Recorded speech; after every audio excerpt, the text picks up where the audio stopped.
Marami ang kinabahan matapos kumalat ang ulat na may pinagdadaanan umanong sakit ang aktres na si Heart Evangelista. Sa mga nakalipas na buwan, hindi rin naging madali ang kanyang sitwasyon matapos masungkot sa kontrobersiya ang kanyang mister na si Cheese Escudero kaugnay ng isyu sa flood control. Dahil dito, sunod-sunod na naging batikos mula sa ilang netizens na lalong nagdagdag sa pressure na kanyang kinakaharap. Sa gitna ng mga isyong ito, mas lalo pang umingay ang usapan ng may lumabas na tila may malubhang umanong karamdaman si Heart. Isang bagay na kinabahala ng kanyang mga tagahanga. Ngunit ano nga ba ang totoo sa likod ng isyong ito? Sa pinakabagong episode ng kanyang reality show na Heart World, ibinahagi ni Heart ang ilang personal na kwento habang nakikipag-bonding sa kanyang matalik na kaibigan na si Angelica Panganiban. Dito nga napag-usapan ng isang lumang karanasan na nauwi sa maling akala ng kanyang mga kaibigan.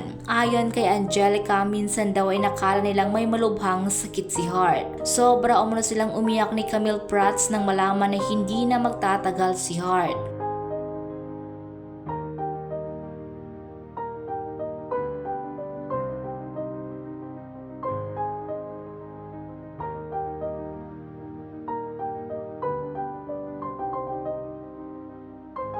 Dagdag pa niya, labis silang nabahala noon dahil inakala nilang seryoso ang sitwasyon.